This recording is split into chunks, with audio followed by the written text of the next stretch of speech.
siri-siri kelas online kita. Dan hari ni saya guna laptop anak saya ni. Saya pun bukan lupa, tak sempat nak masuk melalui saya punya akaun apa semua. Saya terus buka dan masuk melalui akaun dia, sebab tu keluar nama Alia Maisarah, nama anak saya. Tapi tak apalah, alhamdulillah hari ni kita dapat berjumpa secara online dan kita boleh teruskan perbincangan lah, walaupun kita masing-masing sibuk di hujung minggu dengan aktiviti kekeluargaan lah. Malam ni kita sambung mengenai tajuk waris patah titi. Waris patah titi saya letakkan sebagai waris patah titi siri kedua. Dia sebenarnya untuk menunjukkan bahawasanya kita ada kesinambungan dan rakaman kelas kita ini saya selalunya saya upload juga ke dalam YouTube lah. Sebab tu saya namakan sebagai siri 1, siri 2 dan selalunya siri 1, siri 2 aja, dia tidak pergi jauh lah. Selalunya 2 siri kita pun sudah habis, kecuali faraid lah, faraid memang lama lah. Faraid memang berbulan-bulan lah. Tapi masa kelas faraid dulu tak ada rakaman. Kita start rakaman tu saya ingat daripada hibah. Itu pun beberapa siri selepas lama kita dah start. So malam ini kita sambung perbincangan ataupun ulang kaji kita tentang waris patah titi dan yang pertamanya kita ulang waris patah titi. Kok ada yang tidak menyertai sebelum ni. Waris patah titi ni bermaksud cucu yang tidak mendapat pusaka atuk dia. Cucu yang tidak mendapat pusaka atuk kerana bapa ataupun ibu dia meninggal lebih awal. So dia tidak dapat pusaka atuk ataupun pusaka nenek dia. Dan bukan semua cucu tu tak dapat sebenarnya. Setengah-setengah cucu tu dapat kalau dia itu waris ganti. Tapi kalaulah dia tidak menjadi waris ganti, maka dia terhalang. Dia terhalang disebabkan adanya bapa saudara ataupun ibu saudara dia, maka cucu tersebut adalah cucu patah titi. So cucu patah titi ini dia boleh pohon pewarisan daripada ataupun harta pusaka datuk atau nenek dia melalui jalan wasiat wajibah. Tapi baru ni pun ada yang jumpa saya, maknanya dia nak pohon wasiat wajibah atuk dia. Tapi dah settle lama dah faraid dia. Faraid dah tukar nama, dan nama mak saudara dia dengan nama bapa saudara dia pada geran tanah. Itu memang dah terlewat lah. Kita tak boleh nak buka dah, sebab benda dah jadi macam tu, kita tak boleh nak buka file lah. Dia kena pohon tu sebelum pembahagian faraid. Kalau dah turun milik, perintah turun milik dan dah didaftarkan pun dah dalam geran tanah, dah buat bercara settle semua, kalau baru nak pohon, bagi saya itu adalah terlambat dan lagi bergaduh lah jawab dia kalau nak pohon kan. So dia kena pohon lebih awal lagi, maknanya counting benda tu awal-awal lagi. Dan kalaulah memang ada isu, maka dia kena buat lah, dia kena filekan caveat pusaka dan sebagainya, supaya waris-waris datuk atau nenek ini hold dahulu pembahagian sebelumlah cucu. Mana cucu ni kena pastikan dulu, dapatkan dulu perintah wasiat wajibah, barulah selepas itu dapatkan perintah pembahagian faraid. So dia tak boleh lepas faraid baru nak pohon, dia jadi dah terlambat. So kita nak bincang ini contohnya, yang pertamanya tentang umur cucu. Umur cucu ni sebenarnya dia tak jadi isu, bahkan sesuatu yang agak, saya tak tahulah nak kata macam mana, sesuatu yang agak memalukan, yang agak apa yang berlaku di Malaysia ini. Tiba-tiba je wasiat wajibah kita bincangkan pula pasal umur cucu. Kita macam faraid lah, faraid kita tak bincang umur lah. Kalaulah waris itu layak menerima, maka dia layak. Kita bincang berdasarkan tabaqat, kita panggil. Tabaqat dia adalah dia layak sebagai waris menerima hak faraid contohnya, maka dia layak. Tak kira lah kan umur dia 1 hari ke, umur dia 100 tahun ke, begitu juga wasiat sepatutnya dia tidak melihat kepada umur. Tetapi isu ini timbul apabila Seksyen 27/2 Enakman Wasiat Orang Islam Negeri Selangor 1999. Seksyen 27 tu dia confuse sebab Seksyen 27/1 dia sebut perkataan cucu. Seksyen 27/2 dan Seksyen 27/3 disebut perkataan kanak-kanak. Jadi adakah cucu yang bertaraf kanak-kanak sahaja yang layak untuk memohon wasiat wajibah? Sebab ditafsirkan Seksyen 27/2 itu dia macam dia mentarjih ataupun dia mengkhususkan, dia narrow down lagi daripada perkataan cucu. So sebab 27/1 itu cucu, jadi 27/2 dan 27/3 disebut kanak-kanak, maka hanya cucu yang bertaraf kanak-kanak sahaja yang layak. So itu yang dibahaskan dan ini menjadi setakat saya jumpa hanya satu kes lah, hanya satu kes, dan kes itu pun kes yang saya handle. Kes yang saya handle Akmar lawan Amanah Raya Berhad. Akmar dan lain-lain sebenarnya. Akmar dan 2 atau 3 yang lain lawan Amanah Raya Berhad. Amanah Raya Berhad itu adalah pentadbir kepada waris kepada si mati, itu atuk dia. So klien saya lah nama Akmar tu. So itu saya tak bawa hari ni buku saya, dipublish dia punya alasan penghakiman itu di dalam Jurnal Syariah. So kes tu berlaku sebelum pindaan tahun 2016 dan kami berbahas panjang lah, maknanya peguam syar'i di peringkat plaintiff dan peguam syar'i di peringkat defendant berbahas panjang tentang adakah cucu yang bertaraf kanak-kanak sahaja layak ataupun cucu tanpa hak umur. So bahas panjang disebabkan wording yang digunakan adalah kanak-kanak, maka dalam kes tersebut permohonan plaintiff tidak dibenarkan lah, maknanya kalah lah, mana saya kalah kes.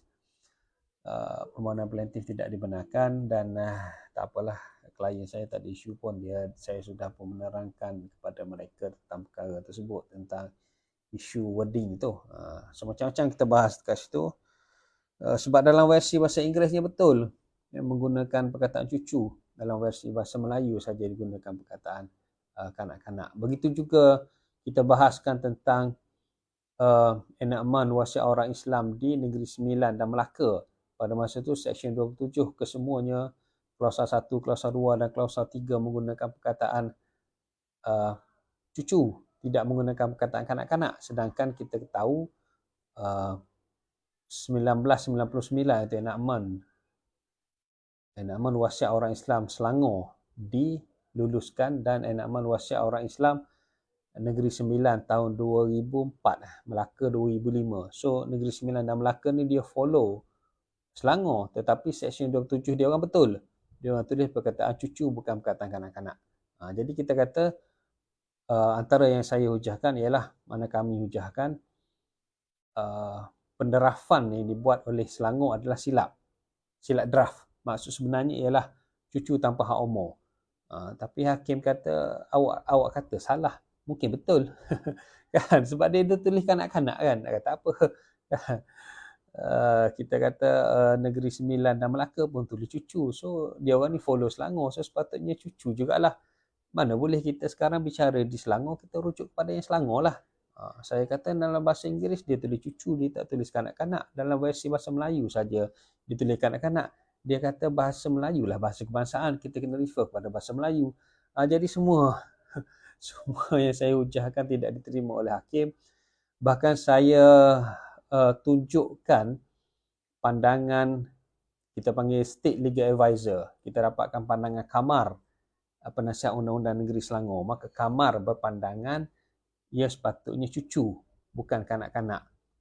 Mungkin pindaan akan dibuat selepas daripada ini. So dia kata itu pandangan Kamar, bukan apa yang dinyatakan pada statut. Kemudian kita tunjuk pula satu pandangan pada hakim lain, Hakim Mahkamah Tinggi Syariah yang lain. Bukan hakim bicara lah. Dia kata itu hakim yang lain, bukan saya. Jadi semua hujah-hujah saya itu ditolak kerana dia berpegang secara literal, secara mana frasa yang disebut ialah kanak-kanak. Maka apabila disebut kanak-kanak, maka kanak-kanak lah. Saya hakim terikat dengan wording yang digunakan. Maka dalam kes ini disebab plaintiff bukan lagi kanak-kanak, pada masa itu klien saya berumur 34 tahun. So maka permohonan ditolak macam tu. Saya kata dalam seluruh dunia ni hanya di Selangor sajalah wasiat wajibah kepada cucu bertaraf kanak-kanak, yang lain tak ada. Dalam Malaysia sendiri pun berbeza. Selangor lah nak macam mana, dah memang wording tulis macam tu. So menyebabkan kes tu bagi saya cukup memalukan lah. Kalau dah salah tu salah je lah. So akhirnya 2016 dia dipindah, perkataan kanak-kanak itu dipindah, maka dia menjadi cucu. So sekarang dia tidak timbul isu sama ada cucu itu kanak-kanak ataupun cucu itu dewasa. Cucu dewasa pun juga layak, kerana kalaulah dia cucu patah titi, maka dia layak untuk memohon wasiat wajibah. So tak timbul isu lah sekarang, sebab pindaan sudah pun dibuat pada tahun 2016. Dan 2016 tu bukan sahaja Selangor pindah enakmen wasiat orang Islam negeri Selangor. Selangor juga pindah enakmen wakaf negeri Selangor, kalau saya tak silap lah. Dan di dalam enakmen wasiat orang Islam negeri Selangor, pindaan 2016 juga dipindah beberapa perkara. Contohnya dipindah tentang beberapa definisi lah. Definisi maradul maut ditambah baik. Maradul maut itu menyebabkan kalau lebih daripada setahun sakit itu, maka ia bukan maradul maut, ia adalah sakit yang berpanjangan. Hanya ada di Selangor. Ala-ala dia pindah bagus pula. Ala-ala dia pindah, maka ada juga beberapa pindaan yang menarik pada tahun 2016. So sekarang wasiat wajibah dia tak jadi isu. Dari sudut hak umur cucu tu dia sudah tidak menjadi isu, kerana pindaan yang dibuat pada tahun 2016 sudah pun memindah daripada kanak-kanak kepada cucu.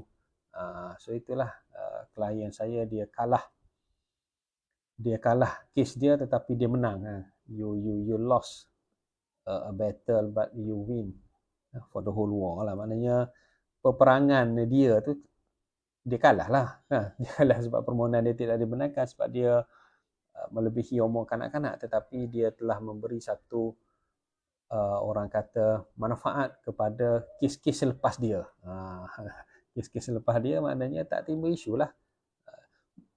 Sama ada benda tu berlaku secara tak sengaja ataupun sedikit sebanyak, saya rasa kes itu telah memberi satu kita kata satu push dalaman lah kepada Selangor untuk cepat meminda. Begitulah. Saya pun masa tu banyak juga saya komen dalam Facebook MAIS tu. Tapi tak apalah. Pindaan sudah pun dibuat. Kita kira benda tu benda yang berlaku sejarah, dan kita pun sekarang sudah move on. So sekarang memang cucu tanpa hak umur. Tak timbul dah isu cucu tentang umur cucu. Kemudian kita lihat, adakah cucu yang kaya atau berharta masih layak memohon? So ini pun tak jadi isu, sebab sama ada cucu itu kaya ataupun cucu itu miskin, dia adalah cucu yang patah titi, maka dia layak memohon. Sebab ini pun saya ada satu kes yang saya handle. Si anak ni mati awal. Anak sulung daripada isteri sulung. Memang masih mati umur, saya ingat dia mati umur dia 90-an. Dan dia meninggalkan 4 orang isteri. Dan isteri yang pertama dia tu ada beberapa orang anak, yang kebanyakan anak-anak daripada isteri pertama ni berjaya lah. Lagipun anak-anak daripada isteri kedua, ketiga dan keempat ni dia agak muda. Sebab lepas dia berjaya tu mungkin baru dia kahwin 2, kahwin 3 dan kahwin 4. Jadi anak-anak daripada isteri pertama ni, dia terutamanya anak sulung dia ni, dia memang ikut ayah dia. Ayah dia seorang businessman. Dan dia banyak turunkan ilmu bisnes dia ni kepada anak sulung daripada isteri pertama tadi. Bila umur 60-an tu anak sulung meninggal. Tetapi si ayah tak meninggal lagi. Si anak sulung ini meninggalkan isteri dan anak-anak. So anak-anak sulung ni dia ada banyaklah harta. Bahkan harta anak sulung ini lebih banyak daripada harta ayah dia. Kemudian selepas itu ayah dia pula mati, mana atuk lah. Atuk kepada anak-anak kepada anak sulung ni. So anak-anak kepada anak sulung ni saya tanyalah, sekarang ni atuk dah meninggal. So mana kamu semua ni dah jadi waris patah titi sebab ayah kamu mati lebih awal. Kemudian atuk kamu meninggalkan mak saudara dan bapa saudara kamu lah, maknanya dah meninggalkan isteri lah, nampak isteri tadi lah, dah meninggalkan anak-anak dia tu cukup lah, lelaki dan perempuan memang tak dapat lah kat cucu. So, tetapi cucu berhak untuk memohon wasiat wajibah. So apa dia kata, kami tidak perlukan harta atuk kami kerana harta ayah kami pun dah banyak. Harta ayah kami pun dah banyak, bahkan sebenarnya harta ayah dia lebih banyak pada atuk dia. Sebab ayah berniaga, tetapi anak berniaga tu lebih berjaya. Bahkan sebahagian bisnes tu sudah pun diturunkan oleh ayah kepada anak. Maka anak dia lebih berjaya, anak dia lebih banyak properti. Anak dia pun mati umur 60 lebih dah sebenarnya. Memang dah kaya dah pun. Cuma atuk tu umur panjang. Masa ayah dia mati, atuk tu hidup lagi. Kemudian lepas tu baru atuk tu mati, dia tak dapat lah harta atuk. Dia tak dapat harta atuk sebab dia waris patah titi. Dia anak yatim lah. Tapi anak yatim dah tua dah sebenarnya. Tapi dia tidak berhajat, maka tak timbul langsung isu wasiat wajibah. Sebab itulah wasiat wajibah ni dia optional. Dia pilihan, dia bukannya wajib. Oh ni kena pohon, mesti kena pohon. Kenapa pula nak pohon? Kalau engkau sudah berharta, engkau tak payah pohon lah. Yang saya tadi pun memanglah, dia pun sudah pun bekerja umur 34 tahun. Dan dia tidak pun kelaparan ataupun kebajikan dia tu teruk sangat pun, sebab dia pun sudah dewasa. Tetapi sebab ayah dia mati awal lah. Maknanya atuk dia tu pun banyak lagi harta, dia kata kan. Ayah dia tu tidaklah meninggalkan harta yang banyak, tetapi dia tak adalah sampai miskin sangat. Cuma dia rasa tak best lah kalau dia pun tak dapat. Sebab yang kes saya buat tu, saya rasa dah 5 juta harta atuk dia. Jadi at least wasiat wajibah tu menyebabkan mereka boleh sedikit merasa lah, walaupun sebenarnya tidaklah terlalu berhajat kerana tidaklah terlalu miskin. Tidak miskin pun sebenarnya, tetapi tidaklah terlalu kaya. Tapi kalau bapa saudara dengan mak saudara saja yang ambil, jurang miskin tu adalah dalam keluarga tersebut. Lepas tu dia pohon juga wasiat wajibah. Sebab nak mengharapkan mak saudara dengan bapa saudara nak bagi token, rasanya tak ada token lah, dia kata. Sebab dia orang bukannya miskin. dia ada kerja kan, umur 34 tahun ni memang dah kerja, dah ada kerjaya. Jadi memang tak ada token pun. Kan? Jadi lebih baik dia pohon, sebab permohonan peruntukan tu ada, sebab tu dia pohon. Dalam kes tu memang dia arahkan saya untuk pohon lah. Cuma dalam kes yang satu lagi tu memang dia kata kita tak nak pohon, so tak payah pohon. Ayah saya lagi berharta berbanding dengan atuk saya. Bisnes atuk saya pun dapat ke ayah saya berbanding dengan anak-anak dia yang lain. So tak jadi isu. Jadi sebab itulah wasiat wajibah ni dia berdasarkan permohonan. Kalau tak pohon memang tak dapat. Dan tak ada apa-apa pun. Sebab bila tak pohon tu kita kata dia dah waive dia punya right untuk memohon. Sebab kalau pohon kadang-kadang jadi bergaduh. Walaupun permohonan tu patut dibenarkan, tapi kadang-kadang boleh jadi macam-macam isu. Sebab itulah berkaya, berharta masih layak memohon. Sama ada dia rasa mencukupi ke tak mencukupi harta ibu bapa dia, tapi itu adalah harta atuk dia. Harta atuk ataupun harta nenek dia, dan dia berhak untuk memohon dan dia boleh pohon lah. Macam tu. Sebab apabila statut itu digubal secara umum melihat kepada disiplin fiqh, bukan berdasarkan maslahat kes demi kes. Jadi masa penggubal undang-undang dia tak tahu. Dia duduk fikir anak yatim yang mati ayah lebih awal, kemudian atuk mati, ayah yatim, kesian kat dia, kena pohon lah, boleh lah wasiat wajibah. Banyak juga kes yang kaya-kaya pun. Jadi sebab tu dia tidak automatik, dia berdasarkan kes demi kes. Jadi isu ihsan perlu ditangani secara perbincangan, dia bukan isu undang-undang. Undang-undang dia layak, kalau dia nak pohon dia layak. Tapi dalam kes saya handle tu dia tak nak pohon lah. Memang logik pun dia tak nak pohon. Pusaka bapa adalah pusaka bapa, pusaka ibu adalah pusaka ibu, dan pusaka datuk atau nenek adalah pusaka yang berbeza. Jadi macam tu. Dia tak dapat melalui pusaka, dia dapat melalui, maksud saya dia tak dapat melalui faraid, tapi dapat melalui peruntukan wasiat wajibah. So boleh pohon lah walaupun kaya, kalau lah nak pohon. Tapi hikmah tu hilang lah. Seolah-olah tak ada hikmah lah. Kaya pun kau nak pohon juga. Tapi kadang-kadang bukan isu kaya miskin sangat, tapi kadang-kadang isu appreciation. Patutnya bapa saudara, mak saudara ni dia kena appreciate juga lah cucu. Bukan cucu mana anak saudara, mana anak kepada abang dia juga. Anak kepada abang dia juga. Cuma abang dia mati awal. Contohnya lah. So bila tak ada appreciation tu kadang-kadang nak marah, geram lah.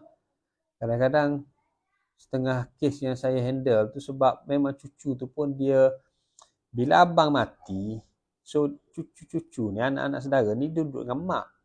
mak dah keluar lah sebab mak dah jadi balu. Kan, dia jadi balu, so mak pun dah ada suami baru. Tapi dia masih lagi ingat kepada atuk dia sebelah arwah ayah dia. Tapi mak saudara dengan bapa saudara ni kata, kau pun aku tak, raya pun aku jarang jumpa. Kan, bila kau dewasa ni barulah aku jumpa. Yalah, dia kata masa saya kecil macam mana saya nak jumpa, sebab saya duduk dengan mak saya. Mak saya pun dah ada suami baru. Saya pun dah ada bapa tiri. Memanglah saya lost sebab saya pun budak. Macam mana saya nak cari mak saudara, bapa saudara saya? Mak saudara dengan bapa saudara saya lah yang mengeratkan silaturahim, mencari saya. Saya budak. Sekarang ni saya dah dewasa. Bila saya dah dewasa, saya carilah mak saudara dengan pak saudara saya sebelah arwah bapa saya mati awal tu. Bila saya jumpa, saya pula dituduh sebagai apa? Lapar ke darah, maknanya nakkan harta atuk tu. Tapi kalau saya ada hak, apa salahnya kalau saya pergi menuntut pun? Dia kata saya sebenarnya nak mengeratkan silaturahim, bukannya saya nak menuntut sangat pun. So masa dia eratkan silaturahim, dia jumpa lagi atuk dia tu, dan atuk dia sangat appreciate. Oh, ini cucu aku daripada arwah halong ke arwah angah ke mati awal. Oh, bagus cucu, mari cari mengeratkan silaturahim. Atuk ni sayanglah dekat cucu tu sebab cucu tu membuat inisiatif silaturahim tadi. Tapi dibaca secara negatif oleh anak-anak kepada atuk ni. Oh, cucu ni cari sebab nak tuntut wasiat-wajibah ni. Sebenarnya dia sebenarnya cari masa atuk tu hidup pun lagi kan. Tapi selepas tu atuk tu mati. Jadi atuk tu pun sebab dia tidak ikuti kelas kita malam ni, dia sepatutnya buatlah wasiat ikhtiariah. Baru dia faham cucu dia ni tak dapat harta dia kan. Buatlah wasiat siap-siap.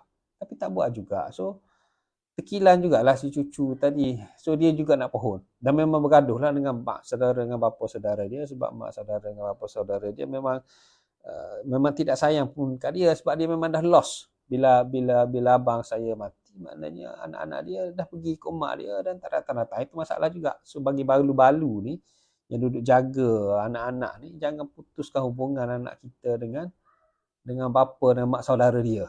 Walaupun kita dah kahwin baru, kita tu menuju ada balu lah, maknanya pun dah ada suami baru. Sebab itulah saya berdasarkan pengalaman saya handle kes pusaka tu, saya selalu menasihatkan begitulah. Maknanya yang awak ada suami baru tu isu awak, isu anak-anak awak tu. Awak tak nak balik ke sana tu tak apalah, sebab itu hanya ipaduai. Tapi mereka ni adalah, itu sebelah sana tu adalah bapa saudara dan ibu saudara mereka, sebelah ayah mereka, sebelah bapa mereka, sebelah arwah bapa mereka. Itu kuat tu dia punya. Mana anak awak nak kahwin pun dia kena cari bapa saudara sebelah sana. Macam tu lah. Tapi selalunya abang dia lah yang jadi wali. So itu mana hubungan silaturahim tu penting lah di sebelah sana tu. Isu awak berfamily sudah ada suami baru tu isu lain. Sebab benda-benda macam ni lah kadang-kadang cucu yang ingin mengeratkan silaturahim dituduh pula. Ni saja ni nak cari harta. Macam-macam lah kes-kes pusaka, penat saya. So itu maknanya cucu layaklah untuk mohon kalau dia nak memohon. Kadang-kadang dalam bergaduh memang dia pohon dia. Kes itu memang dia pohon dia sebab dia kata memang mak saudara dengan bapa saudara dia memang tak sayang dia. Dia cari atuk dia dengan baik, dengan mengeratkan silaturahim, dia pula dituduh. Alang-alang dah dituduh, kita filekanlah permohonan. Memang file dan memang bergaduh lah. Wasiat wajibah terbatal. Macam mana wasiat wajibah terbatal? Dia sebenarnya bukanlah wasiat itu terbatal. Wasiat wajibah maknanya tidak layak untuk mendapat wasiat wajibah sekiranya sudah pun ada wasiat ikhtiariah. Maka datuk ataupun nenek itu sudah pun dia buat wasiat ikhtiariah kepada cucu dia, maka sekiranya wasiat ikhtiariah itu sedikit, contohnya dia dapat 1/5 saja dia buat cucu tu, tetapi kalau dikira hak wasiat wajibah dia melebih, maka wasiat wajibah itu hanya melengkapkan sahaja. Macam tu, dia tidak boleh pohon sehingga akan menyebabkan bila dicampur antara wasiat ikhtiariah dan wasiat wajibah maka melebihi 1/3, itu tak boleh. Itu macam terbatal lah.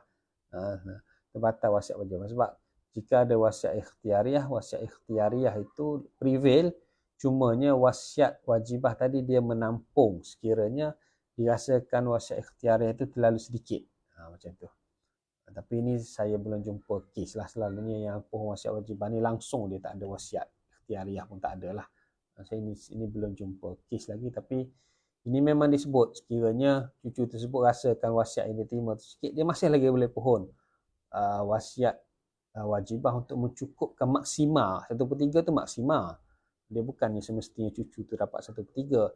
Kita kena mengandaikan dulu mak atau ayah dia hidup. So kita kira dulu faraid. Faraid andaian. Padahal mak ayah dia mati awal. Tapi kita mengandaikan. Itu section 27/2 tulis macam tu. Mengandaikan dulu hidup. So sekarang kalau lah dia hidup dapat berapa? Kalau lah dia dapat lebih 1/3, cucu tu hanya dapat 1/3. Kalau lah dia hidup tu dia kurang 1/3 hak faraid dia, yang tu lah yang kurang tu lah 1/4 ke 1/5. Tengoklah berapa portion.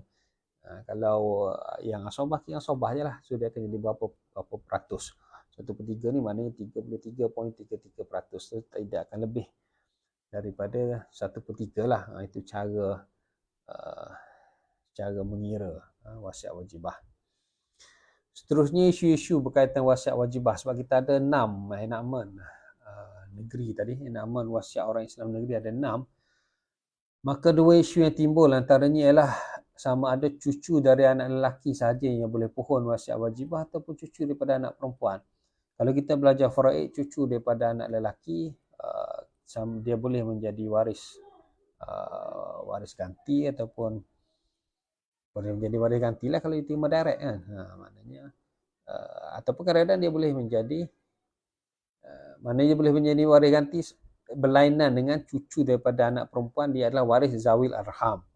So waris zawil arham ni sampai kesudah tidak akan dapat lah faraid kan? Sebab dia sebelah ibu, dia akan dapat faraid sebelah ayah dia.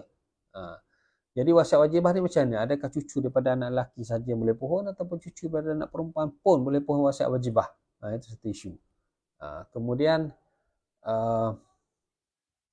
pembahagian di antara cucu-cucu tersebut, jika cucu tu ada cucu lelaki dan ada cucu perempuan. So macam mana pembahagian antara cucu-cucu tersebut, sama ada dibagi sama rata ataupun dibagi secara taksib. Secara taksib ni 2:1, mana cucu perempuan dapat 2 bahagian, cucu lelaki dapat 1 bahagian. Adakah macam tu ataupun macam mana? Itu antara isu yang timbul, juga berkaitan dengan penggubalan wasiat wajibah. So maka kalau kita, ini pun saya tidaklah membaca harfin biharfin enakmen wasiat orang Islam negeri ni. Cuma apabila saya berbincang juga dengan pengamal yang lain, maka kita dapati terdapat 2 blok yang berbeza. Kelantan, Selangor dan Pahang. Bagi negeri Kelantan, negeri Selangor dan negeri Pahang, cucu dari anak lelaki dan cucu daripada anak perempuan berhak. Mana cucu daripada anak perempuan pun berhak untuk memohon wasiat wajibah. Walaupun mereka ni sebenarnya waris zawil arham daripada atuk tu ataupun nenek tu. Tapi dia berhak mengikut Kelantan, Selangor dan Pahang. Cara dia buat penderafan tu, dia maknanya bapa atau ibu mereka mati. Maknanya mereka ni cucu daripada ibu, daripada anak perempuan. Boleh juga. Sebab dia ada kat situ bapa atau ibu. Tapi di negeri Sembilan, Melaka dan Sabah, bapa. Maknanya bapa mereka meninggal lebih awal. Bukan ibu mereka. Berlainan dengan Kelantan, Selangor, Pahang, dia tulis bapa atau ibu meninggal lebih awal. Maka kalau ibu meninggal lebih awal, mereka ialah cucu daripada anak perempuan.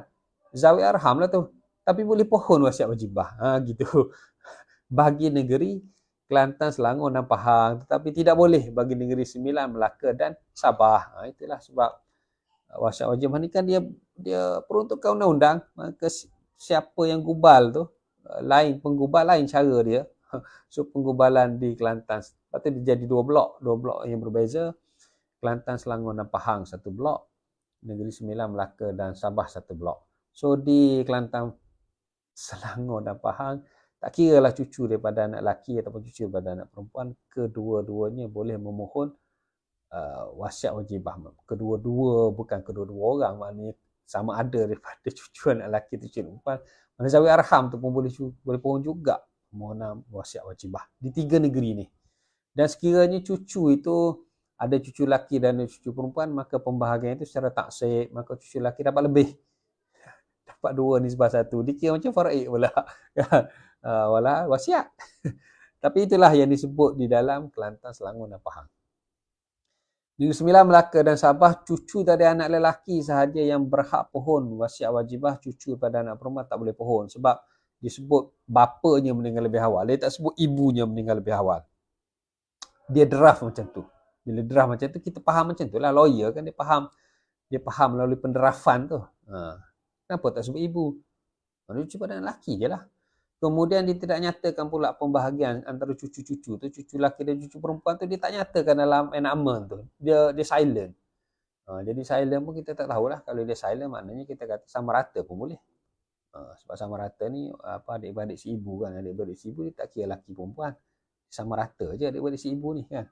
Dia kira bilangan je. Kalau seorang adik-beradik si ibu, si mati tidak meninggalkan usul dan tidak meninggalkan furuk, maka adik-beradik si ibu dapat. Sebab dia waris fardu. Kalau dia seorang, dia dapat 1/3. Kalau dia lebih daripada seorang, dia dapat 1/6. 1/3 dan 1/6 tu dibahagi. 1/6 tu lah. 1/6 tu, 1/3 tu dia seorang. 1/6 tadi 1/6 seorang, 1/3 ramai. Saya yang silap. 1/3 ramai. Kalau dia seorang, dia 1/6. Sorry, maaf. Tak ada nota faraid kat sini kan. Dia ingat macam tu je. 1/3 seorang, 1/6 seorang, 1/3 ramai. 1/3 ramai itulah dibahagi sama rata. Tak kira lah adik-beradik seibu lelaki ke atau adik-beradik seibu tu perempuan. Macam tu. Dia tak ada taksib. Itu maksud saya. So dalam kes ini cucu ni pun kalau ikutkan di negeri Sembilan, Melaka dan Sabah, dia silent. Bila dia silent tu pulang pada hakim lah. Nak bagi sama rata ataupun nak bagi secara 2 nisbah 1. Itulah itu. Bila benda peruntukan undang-undang ni macam itulah. Berdasarkan apa yang digubal pendrafan itu kan. Draftman. Macam mana draftman tu buat. So wasiat wajibah ni juga ada dalam fatwa Majlis Kebangsaan sebab ramai yang tanya. So kalau 6 negeri ni saja, kami tinggal di wilayah Persekutuan, kami tinggal di Johor, kami tinggal di Perak, kami tinggal di Terengganu, kami tinggal di negeri-negeri yang tak nak mewasiat lah, macam mana kami nak buat. So boleh cuba berhujah di mahkamah, tapi saya tak pasti boleh menang ataupun boleh kalah. Sebab boleh cuba berdasarkan majlis fatwa kebangsaan ataupun wasiat-wasiat ataupun fatwa-fatwa peringkat negeri tadi. Cuba boleh menang tak pastilah sebab tidak ada peruntukan. Kalau ada peruntukan tu boleh katakan ala-ala confirm menang lah. Ala-ala confirm menang. Sebab ada peruntukan. Dah tak ada peruntukan susahlah. So majlis fatwa kebangsaan pada tahun 2008.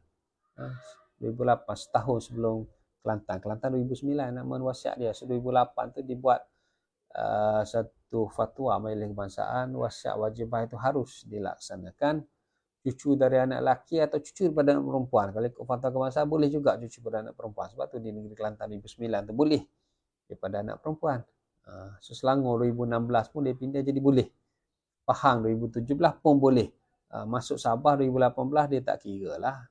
Kau kata boleh, aku nak kata tak boleh juga. So Sabah tak boleh. Sabah hanya untuk cucu pada anak lelaki saja. Dia kembali kepada Melaka dan Sembilan lah. Melaka dan Sembilan tu betul lah sebelum fatwa majlis kebangsaan lagi.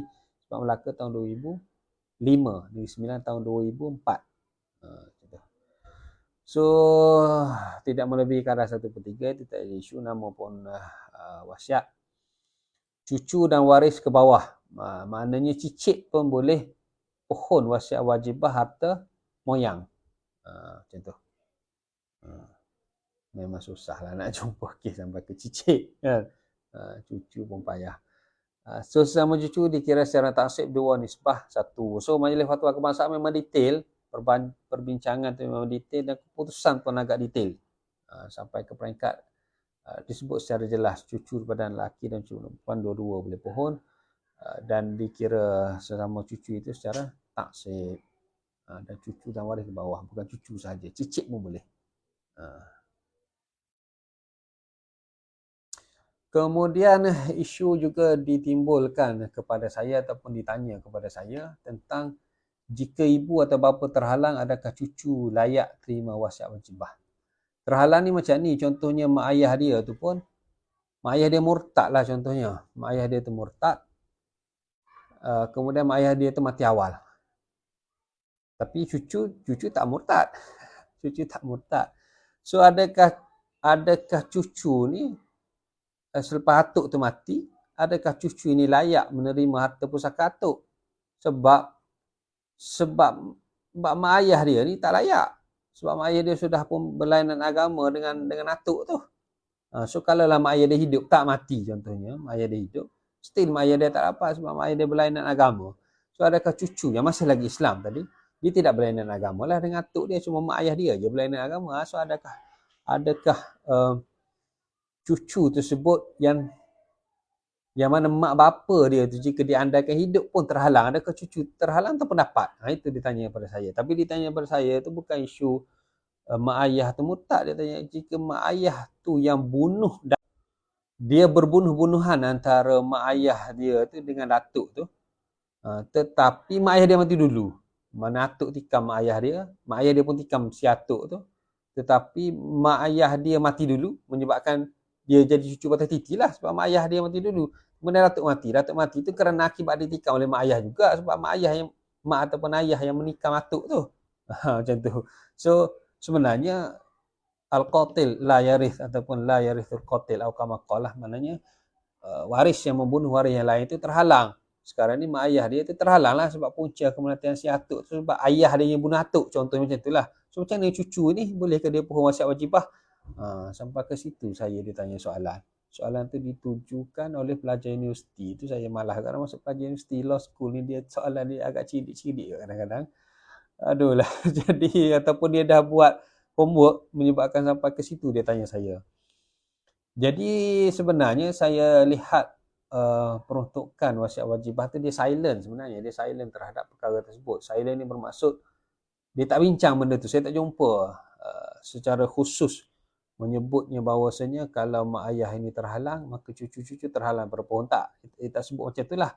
Cumanya ada pendapat yang mengatakan bahawasanya Seksyen 27(2) itu menyebut kita mengandaikan mak ayah itu hidup. Kiraan kepada cucu tadi dengan mengandaikan mak ayah itu hidup. Sekarang ni kita mengandaikan mak ayah itu hidup, mak ayah itu tak dapat sebab dia yang bunuh. Jadi bila kita mengandaikan dia hidup, dia tak dapat, cucu pun tak dapat lah, dia kata. Itu. Merujuk kepada kaedah pembahagian tu, mengandaikan dahulu hak faraid bagi bapa atau ibu. So hak faraid apanya kalau kau yang terhalang sebab kau yang membunuh. Ya, penghalangan pusaka ni kan ada 3.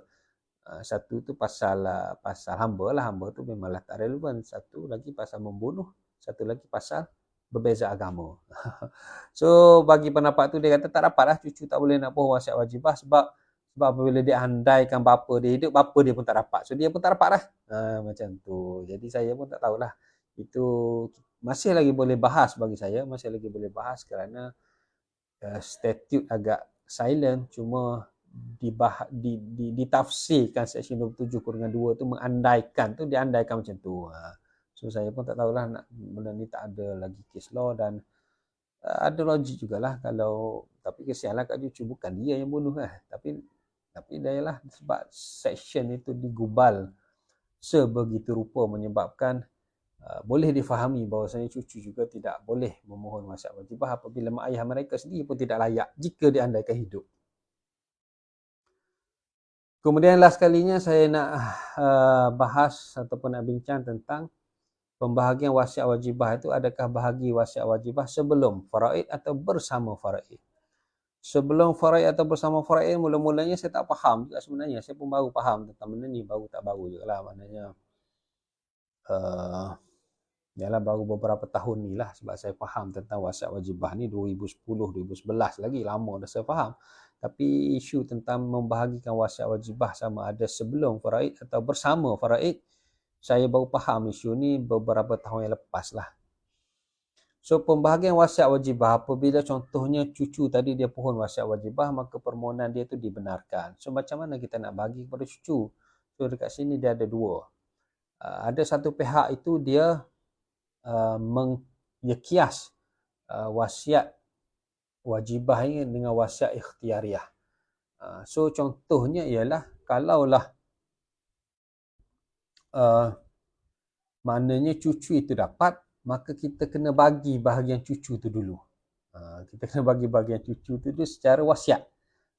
Apabila dia mengandaikan mak ayah dia tu hidup dan contohnya ayah dia hidup, maka ayah dia dapat 1/4 harta pusaka atuk. Maka hak cucu adalah 1/4 iaitu 25%. Maka 25% itu menjadi hak cucu. Katakanlah atuk tu ada harta pusaka 100,000, maka kita bahagi dulu hak wasiat wajibah kepada cucu tadi.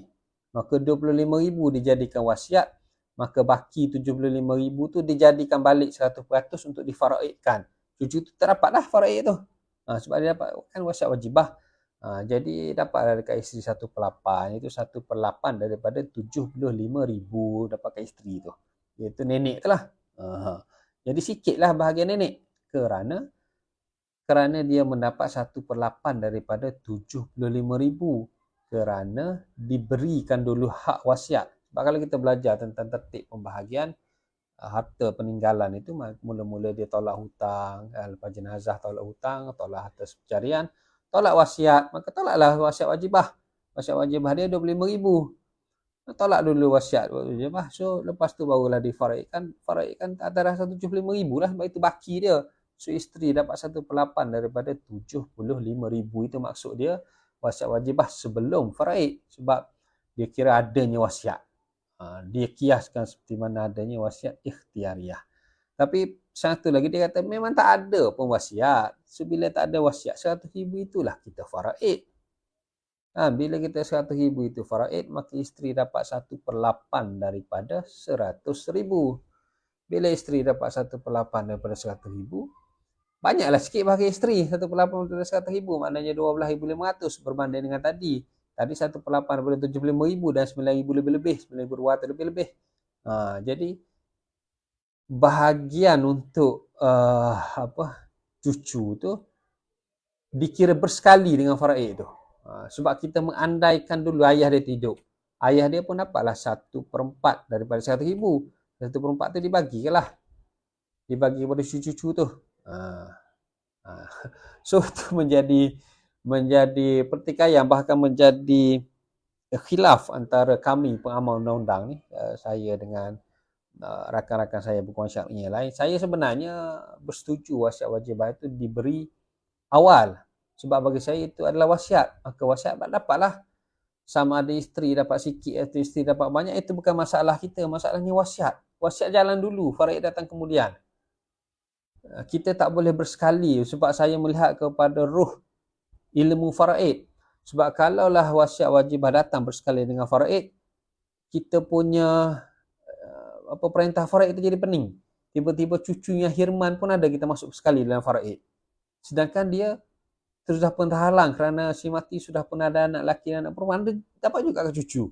Tapi dapat secara wasiat wajibah. Tahu dapat wasiat wajibah, tapi janganlah masukkan dalam perintah faraid. Itu maksud saya. Perintah faraid kita maintain aja lah, dapat ke anak lelaki, anak perempuan, dapat ke isteri.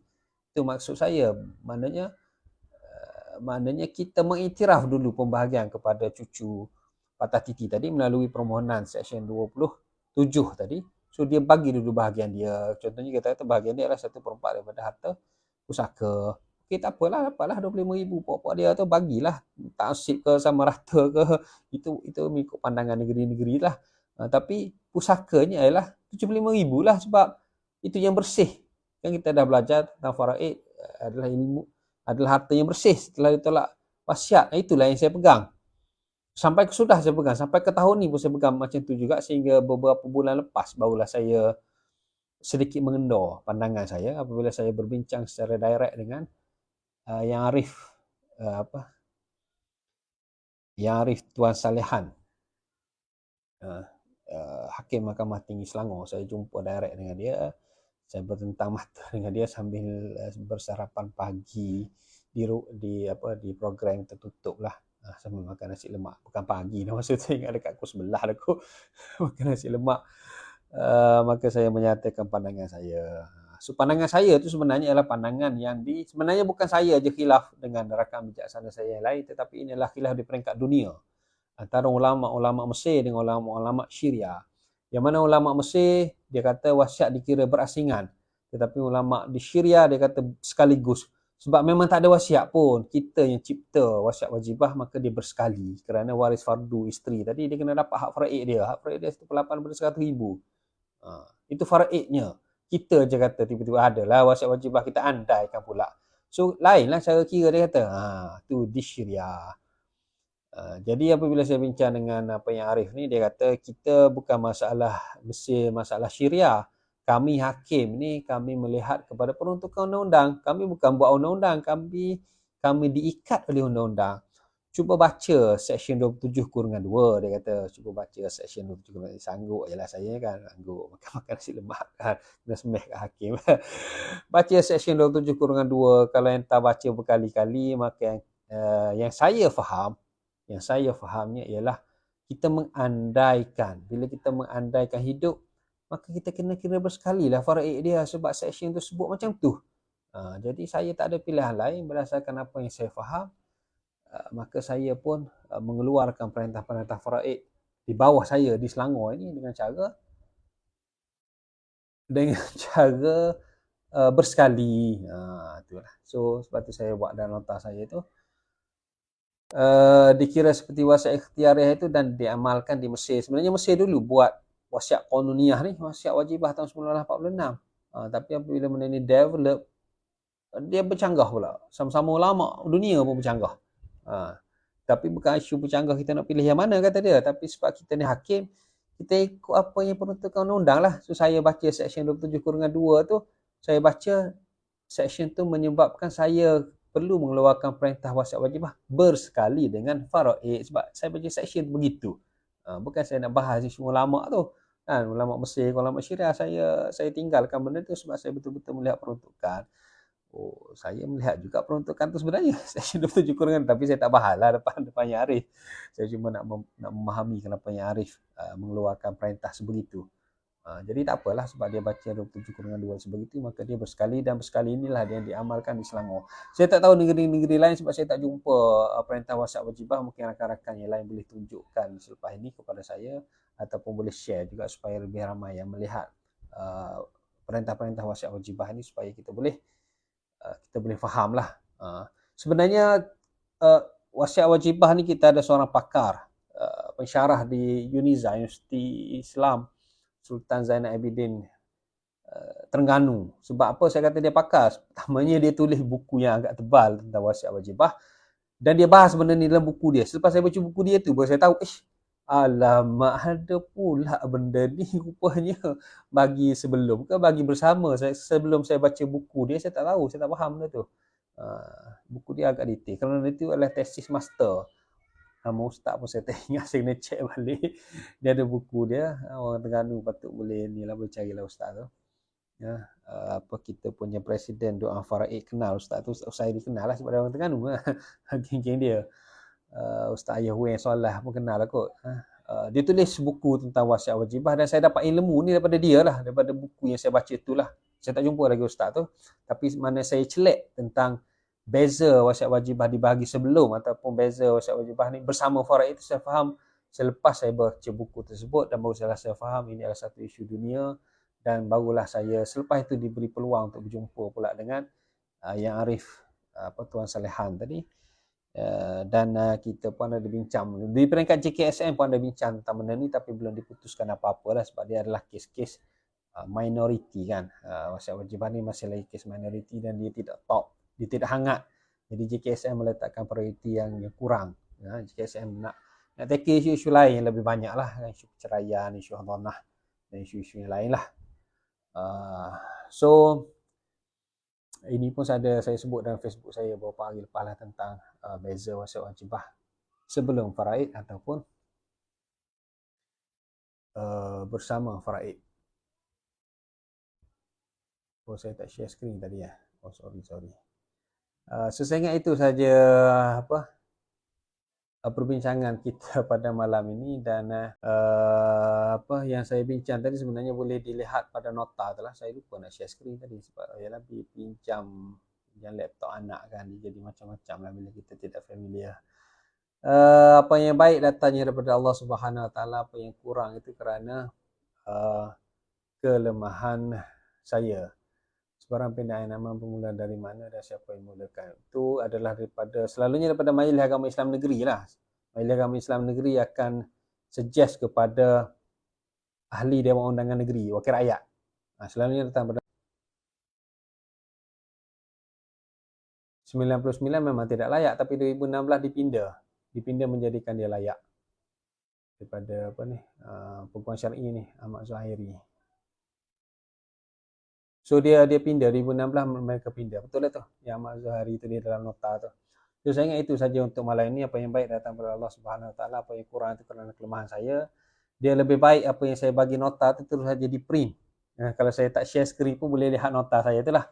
Dan lebih baik join grup WhatsApp yang kita sudah pun tubuhkan tu, yang kita sudah pun bina supaya lebih mudah info disalurkan ke situlah. So kita sudahi dengan membaca tasbih kafarah dan surah Al-Asr. Asri innal insana. Wabillahi taufiq wal hidayah. Wassalamualaikum warahmatullahi taala wabarakatuh.